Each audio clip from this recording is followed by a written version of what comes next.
introducing Dr. Xanya Sofra.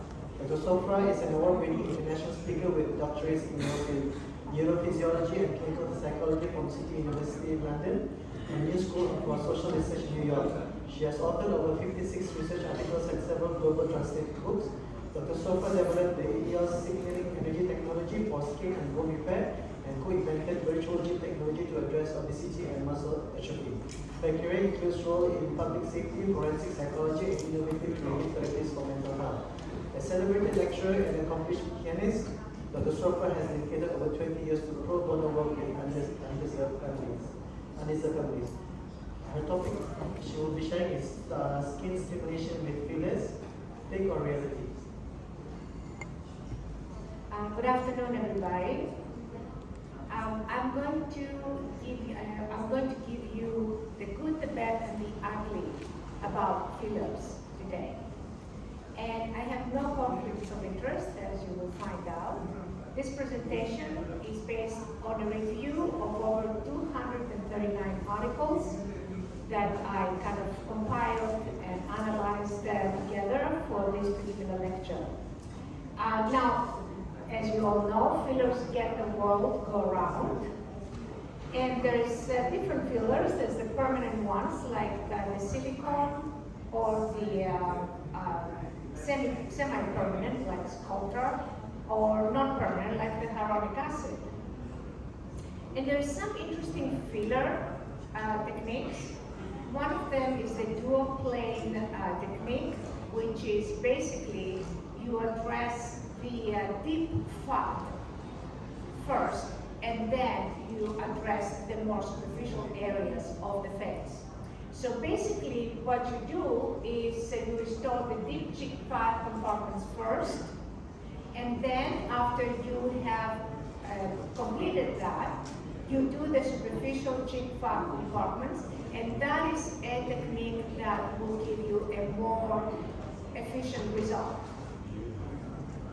Now, the needle size is very, very important because the needle depth is dependent on the defect of the wrinkle depth.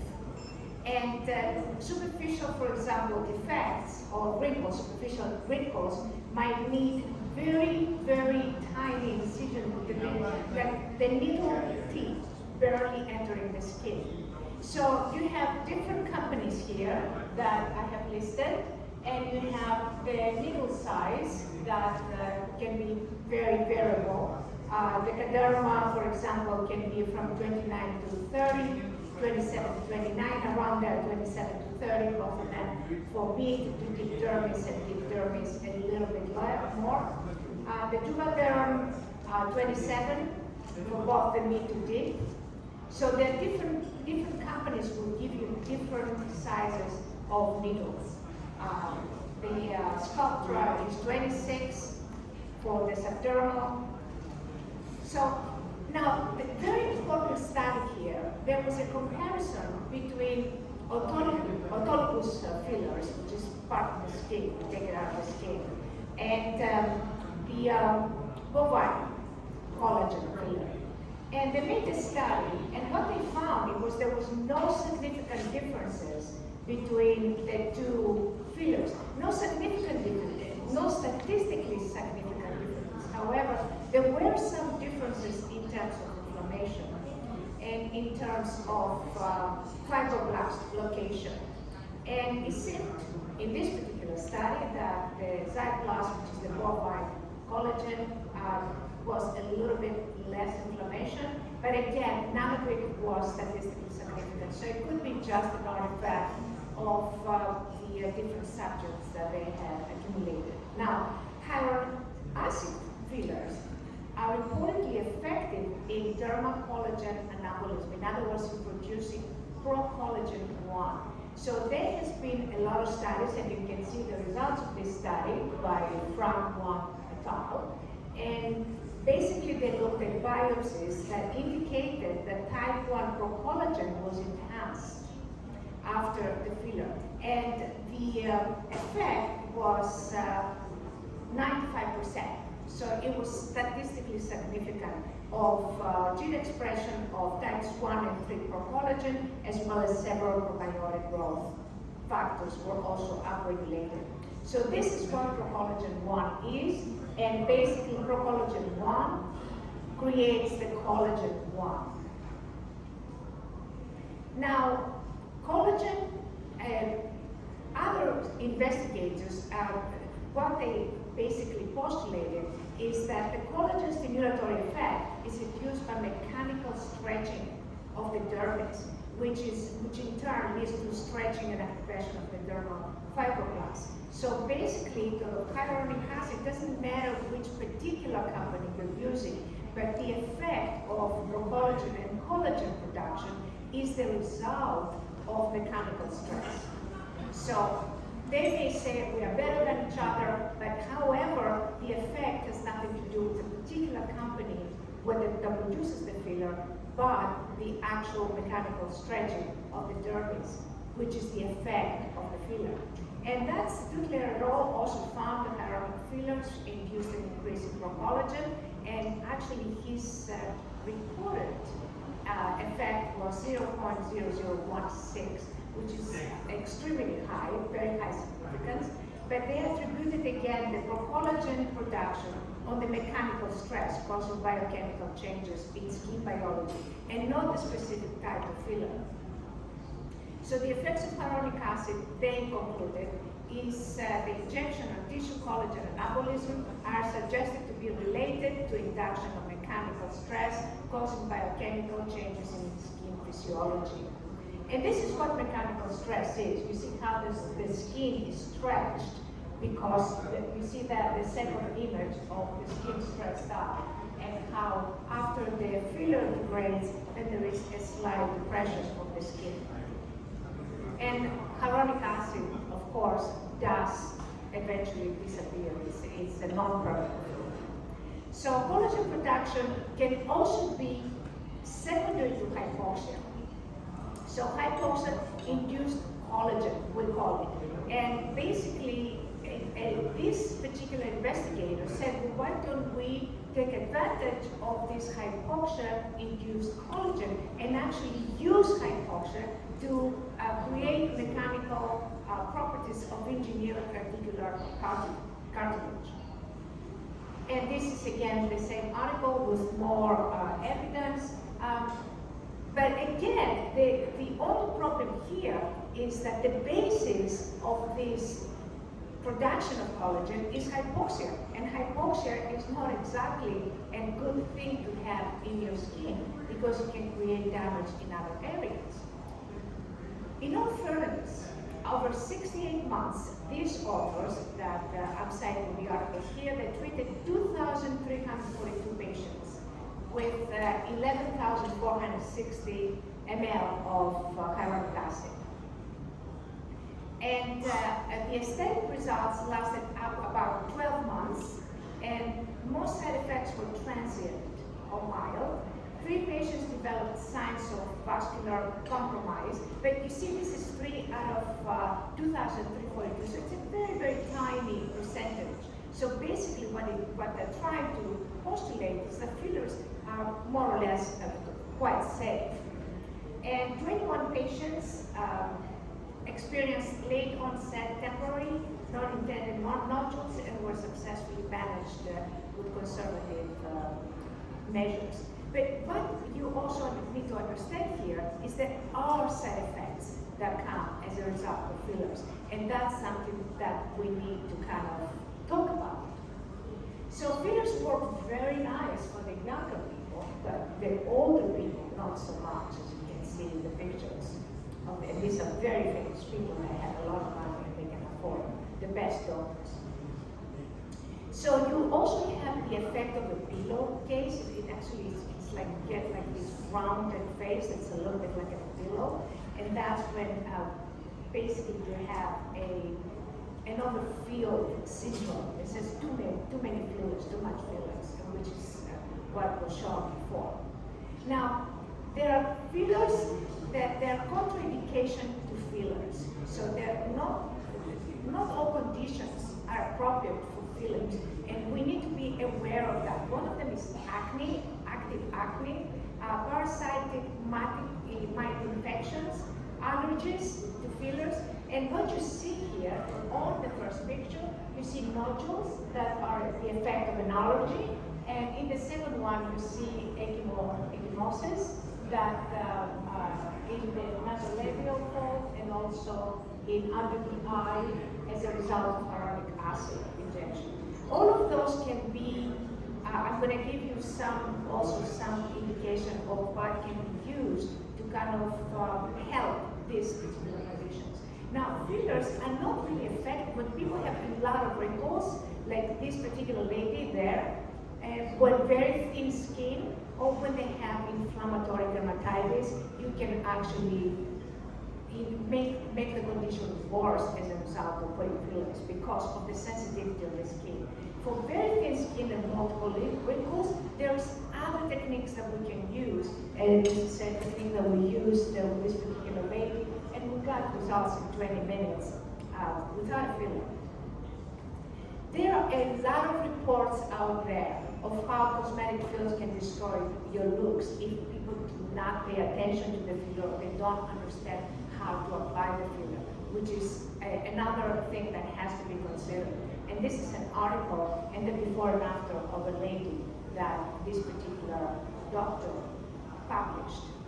Now, there is bridging and heading where you can extract the filler.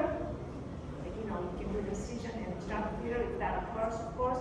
And a very important element that you can, injection of hyaluronic acid, that's going to basically cure and correct the problem.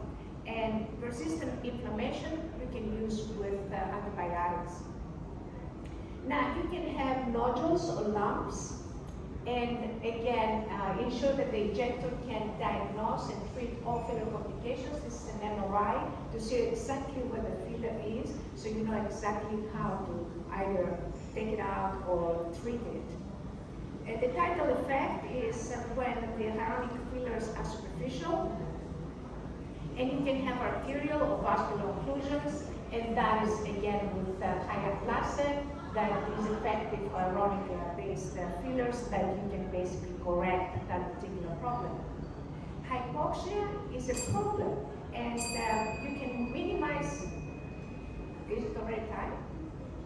Oh, okay.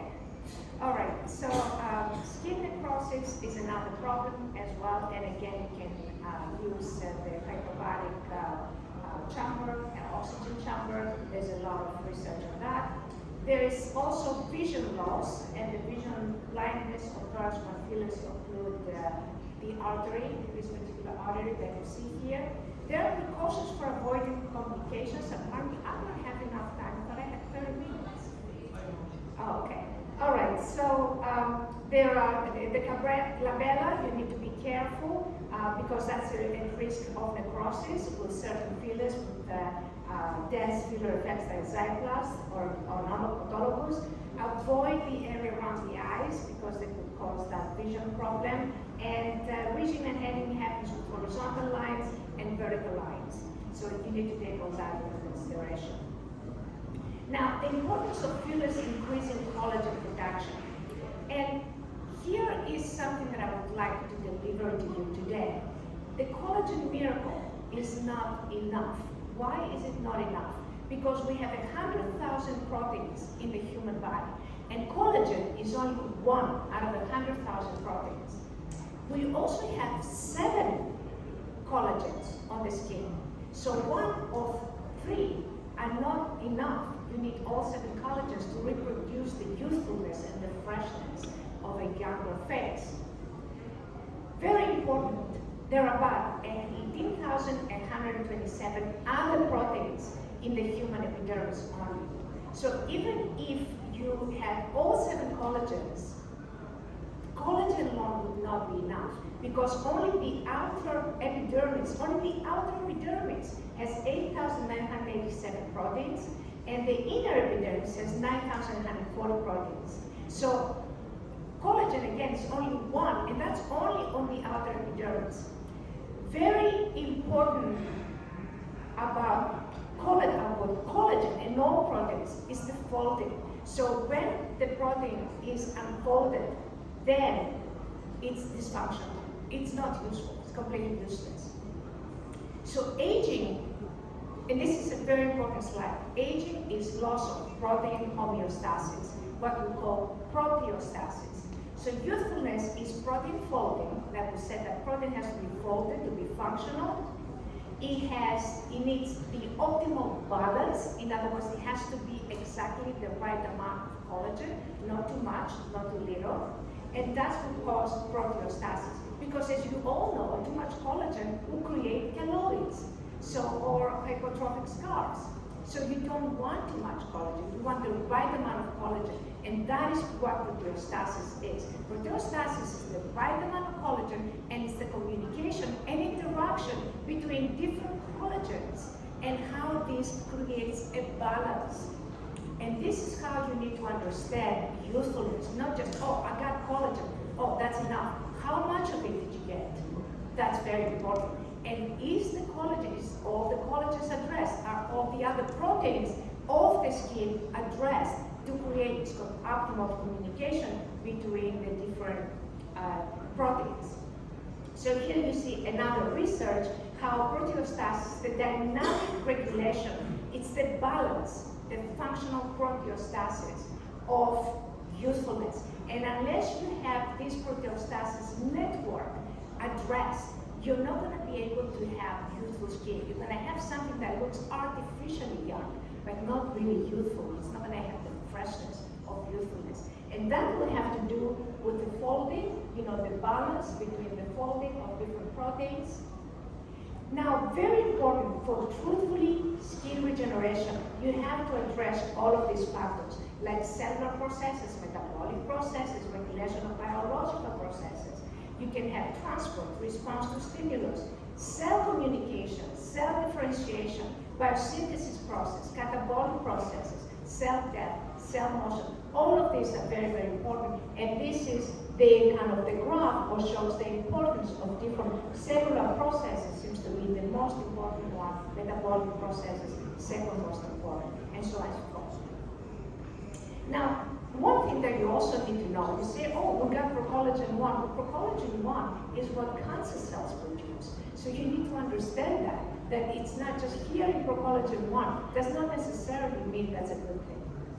Hypoxia is a problem, again, because it's common in collagen-rich conditions. Hypoxia intensifies cancer progression. So hypoxia is not a good thing. So when you're dealing with hypoxia, you want to enhance hypoxia to create collagen. You need to be careful because you could be getting the opposite effect. You may increase the beauty factor, but you might be decreasing the health factor. So skin rejuvenation with fillers, is it fake or reality? The reality is that yes, fillers produce procollagen 1 and also collagen 3, some of them do. According to research, how procollagen increase is due to hypoxia and to stress, mechanical stress of the skin, inflammation due to localized inflammatory reaction. And so again, people love fillers because they're fast, they're very effective. However, you need to be careful when you say that it's rejuvenation. It's probably fixing up something artificially, but when you talk about rejuvenation, you need to understand that there are 7 types of collagen involved in skin youth.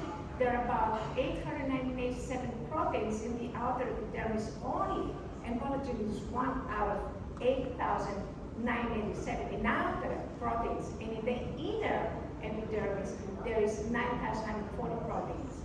So aging is the loss of protein homeostasis, also called proteostasis, not just the loss of collagen. And that's a very important point that I would like to make today, and I will repeat that. Aging is the loss of proteostasis. It's the loss of collagen and all other proteins, but not just the loss of them, it's the loss of their interactions, the loss of how these proteins balance each other. So in aging, you have either too much or too little of these proteins, and they're not balanced. You want these proteins to be balanced, to be in what we call the average range, like the hormones have to be in the average range to be effective. If they're too high, there is illness. If it's too low, there is illness. Same thing with proteins. Proteostats is the dynamic regulation of a balanced functional proteome. Okay? And the proteostats network includes competing and integrated biological pathways within the cells that control biogenesis, protein folding, because without protein folding, you have proteins that do not work, basically they're completely useless. Protein trafficking and protein degradation. And some proteins have to be degraded in order for other proteins to take over and continue the functioning of a healthy skin. And with that, I would like to thank you very much. If you have any questions, you can email me at science@iellios.com. Thank you.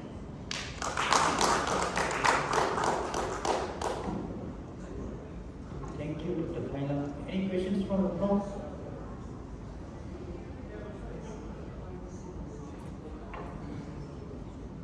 Any questions? Mike? Yeah. Edwin? Yeah. My friend, Dr. Edwin. Sorry, I always have a question.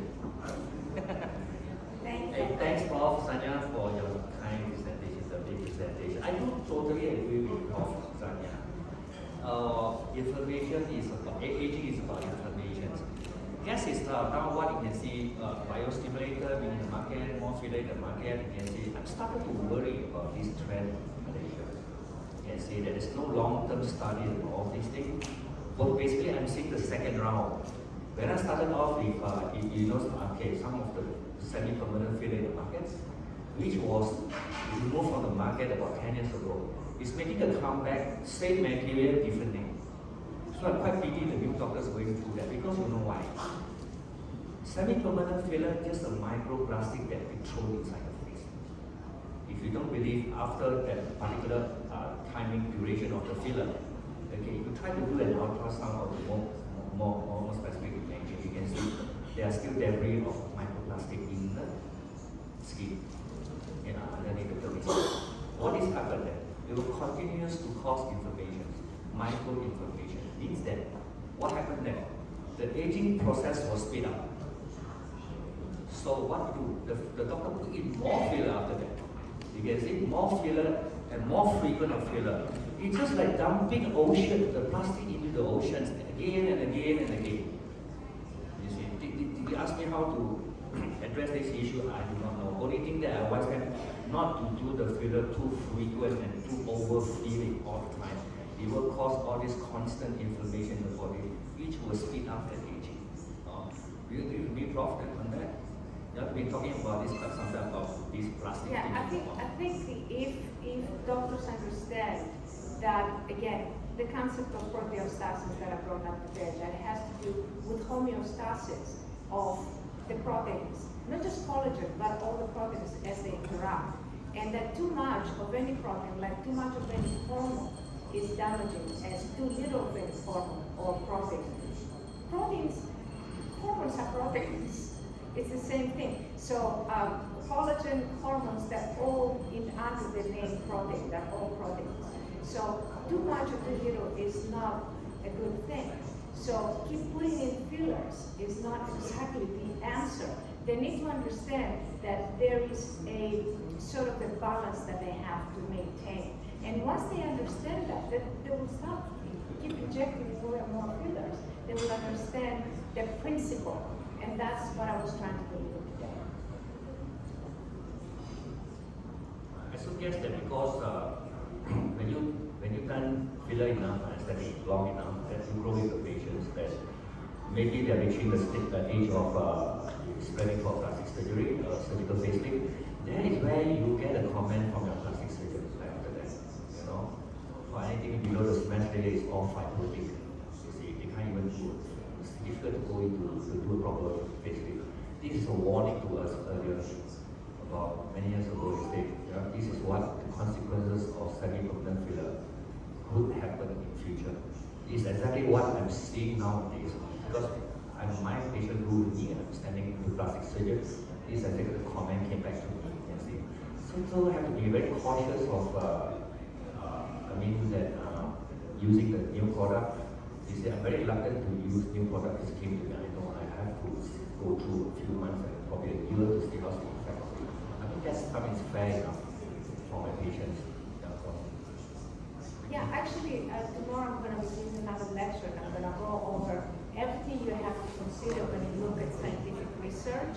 And basically, one thing you need to consider is significance level, but you need to look at the data because sometimes they say 0.001.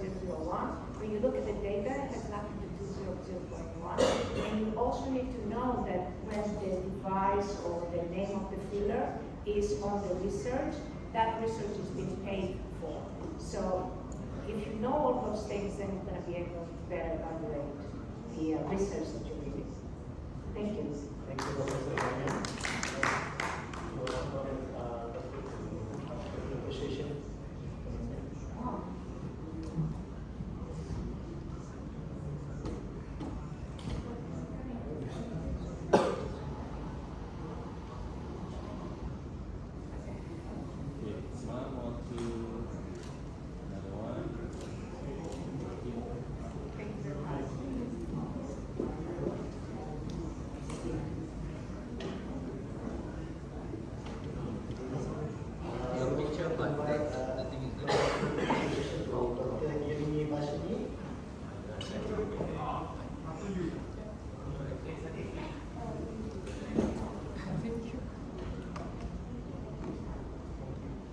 To the left. Bro.